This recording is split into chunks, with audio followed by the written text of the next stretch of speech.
Assalamualaikum warahmatullahi wabarakatuh. Perkenalkan, nama saya Tio Febianto Gatiputra dari kelas 4B1. Hari ini saya akan menjelaskan koneksi dan peralatan jaringan. Koneksi internet adalah sebuah hubungan yang terjadi antara perangkat berbasis komputer dengan jaringan internet seperti personal komputer, smartphone, modem, dan lain-lain dengan jaringan internet yang menghasilkan teknologi komunikasi antar keduanya. Nah, syarat yang harus dimiliki agar terjadinya koneksi internet adalah perangkat berbasis komputer harus memiliki suatu protokol yang bernama TCP/IP. Tanpa protokol ini tidak akan memungkinkan terciptanya koneksi internet seperti yang saya jelaskan tadi. Dengan terciptanya koneksi internet, suatu peralatan berbasis komputer bisa terhubung satu sama lainnya, sehingga membentuk suatu jaringan internet yang sangat luas, yang bisa dimanfaatkan untuk suatu tujuan tertentu. Adapun perkembangan dan teknologi koneksi internet yang saat ini sudah digunakan oleh kita bisa dibagi menjadi 3, antara lain dial-up, ADSL, dan nirkabel. Dial-up yaitu cara menghubungkan komputer kita ke internet menggunakan kabel telepon. Prosesnya adalah komputer yang dihubungkan dengan modem melakukan panggilan telepon atau dial-up ke penyelenggara internet service provider atau disebut juga ISP. Nah, ada beberapa hal yang harus Anda miliki untuk dapat menggunakan koneksi dial-up tersebut. Antara lain, Anda harus memiliki komputer, modem, dan sambungan telepon rumah yang untuk dapat melakukan koneksi internet dengan menggunakan dial-up. Prosesnya adalah komputer yang dihubungkan dengan modem melakukan panggilan telepon dial-up ke penyelenggara internet atau ISP, Internet Service Provider. ISP ini seperti Telkom, Bisnet, Dinet, MyRepublik gitu ya. Lalu setelah terhubung, Anda baru bisa melakukan akses internet. Kecepatan akses internet menggunakan tipe ini adalah maksimum 56 kbps, kilobit per second. Nah, dial-up melalui jalur PSTN atau Public Switch Telephone Network, yaitu cara kita terhubung ke ISP melalui jaringan telepon reguler. Contohnya adalah Telkomsat Instan dari ISP Telkom.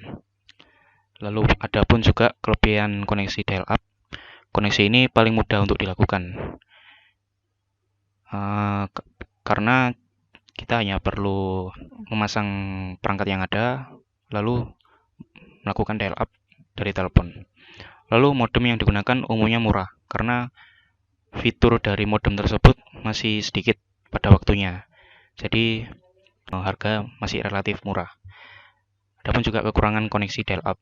Koneksi akses hanya sekitar 12-20 kbps.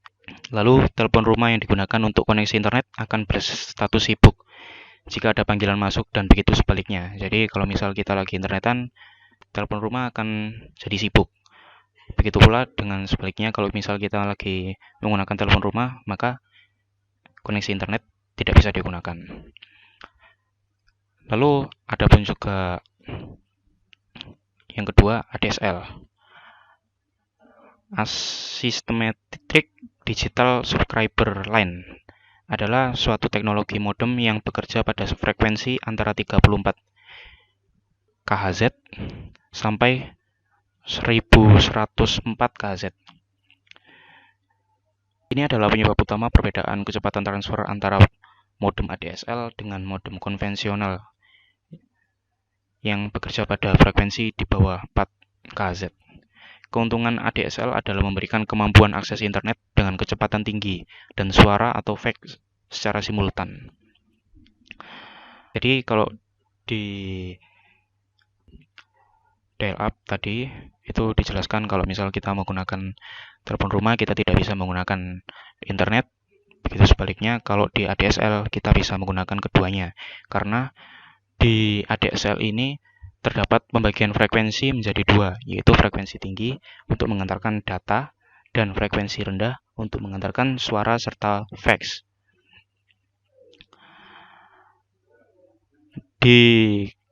Lalu ada pula kelebihan dan kekurangan. Kelebihannya antara lain pembagian frekuensi menjadi dua yang sudah saya sebutkan tadi. Lalu kekurangan kecepatan koneksi bergantung pada jarak. Semisal kalau kita ADSL ini contohnya provider Telkom ya, Telkom Speedy beberapa tahun yang lalu ya. Kalau sekarang sudah nggak ada. Kalau ADSL ini kalau misal kita BTS-nya, kantor Telkomnya itu berada di 10 km, maka kalau misal kita berlangganan internet 5 MB, maka kita tidak akan mendapat 5 MB secara penuh di rumah kita. Karena itu bergantung pada jarak, seperti kekurangan ADSL tadi. Lalu ada lagi wireless atau jaringan nirkabel. Teknologi wireless LAN yaitu melakukan suatu hubungan telekomunikasi menggunakan gelombang elektromagnetik sebagai pengganti media kabel. Teknologi wireless LAN yaitu melakukan suatu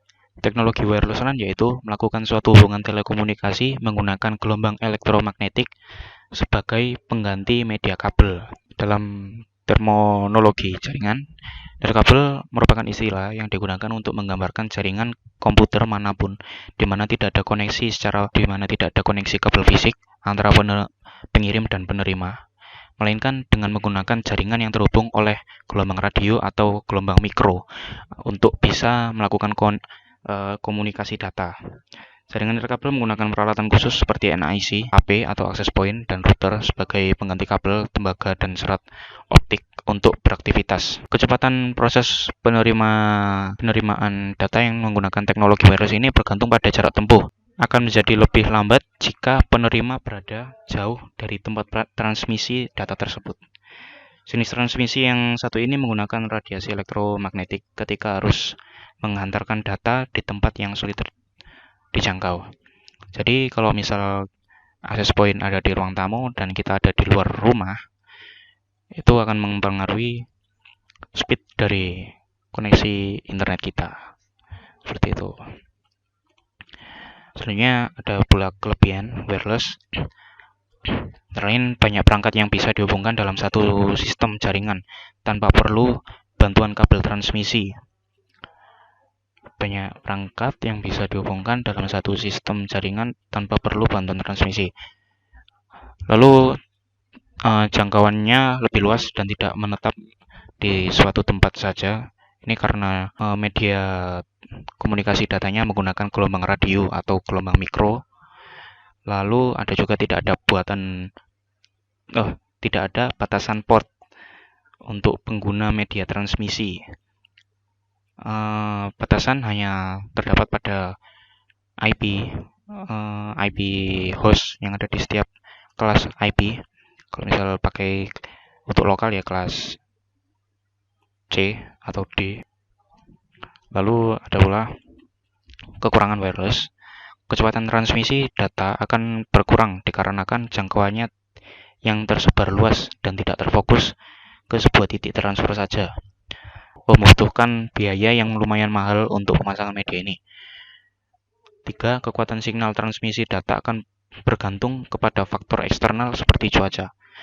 Membutuhkan biaya yang lumayan mahal untuk pemasangan media ini karena perangkat wireless itu cenderung lebih mahal dikarenakan fasilitasnya dan fitur-fiturnya. Lalu, kekuatan signal transmisi data akan berpengaruh kepada faktor eksternal seperti cuaca. Kalau misal hujan itu juga berpengaruh kepada jaringan elektromagnetik. Lalu ada pula juga kalau misal ada memungkinkannya terbenturnya signal dan channel. Ini lalu kalau misal ada dua WiFi dengan channel yang sama itu memungkinkan untuk WiFi tersebut biasanya tidak dapat IP karena channel dan frekuensinya sama. Lalu yang selanjutnya adalah peralatan jaringan. Peralatan yang dibutuhkan dalam suatu jaringan sangat tergantung dengan konfigurasi yang digunakan untuk menyusun sebuah jaringan, media transmisi data, serta besarnya jangkauan jaringan. Secara umumnya, suatu jaringan dapat terdiri dari beberapa perangkat keras, antara lain server, workstation, NIC, hub, switch, WAP, bridge, repeater, dan router. Yang akan pertama kita bahas adalah root server. Server merupakan hati suatu jaringan. Biasanya server adalah komputer dengan kecepatan tinggi, dengan kapasitas memori atau RAM, dan disimpan yang besar dan dihubungkan dengan kartu jaringan yang cepat atau fast network interface.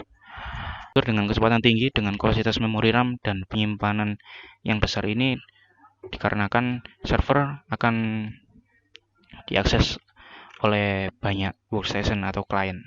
Jadi diperlukan kecepatan tinggi agar menjamin suatu koneksi dan agar tidak ada gangguan saat pengaksesan server tersebut.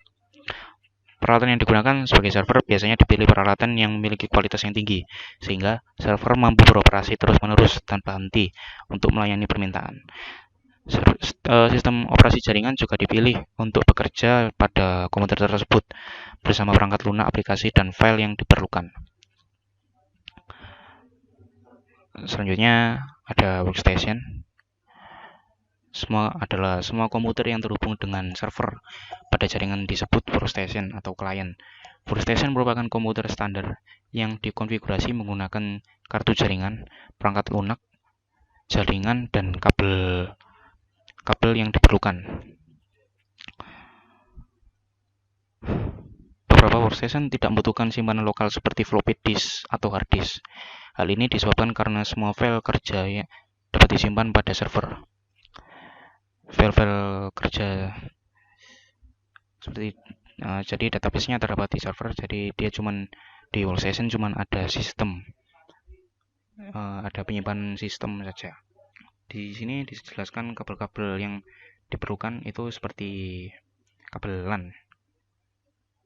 Lalu ada lagi NIC, merupakan perangkat keras peralatan yang memungkinkan terjadinya hubungan antara jaringan dengan komputer workstation atau jaringan dengan komputer server. Kebanyakan NIC merupakan peralatan internal yang dipasangkan pada slot ekspansi dalam komputer, baik slot ekspansi ISA atau maupun slot ekspansi PCI. Bahkan ada beberapa mainboard komputer NIC yang sudah terpasang secara onboard. Serta dalam notebook, NIC terkadang sudah dipasang pada slot PMCI. Kalau laptop terbaru mungkin belum ada, sudah tidak dipakai karena cuma menggunakan NIC untuk menerima WiFi saja. Lalu NIC merupakan faktor yang sangat menentukan dalam kecepatan serta kinerja suatu jaringan.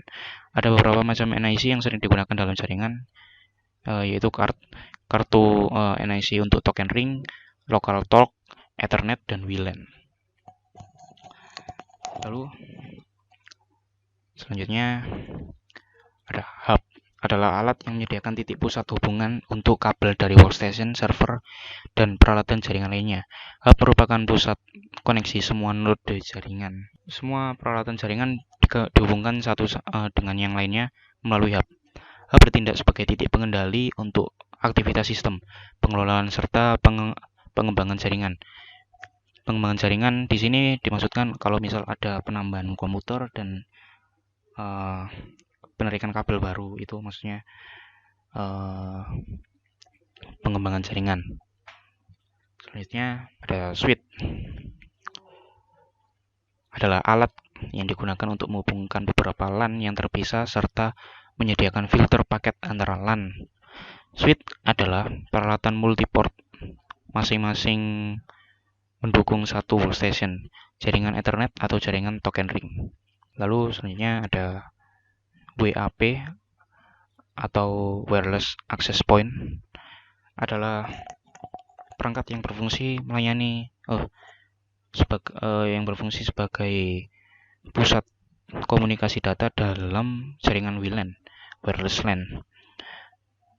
Dalam jaringan WLAN juga dimungkinkan untuk melakukan hubungan antar peralatan tanpa melalui WAP, asalkan kartu WLAN pada masing-masing peralatan dikonfigurasi menggunakan mode ad hoc.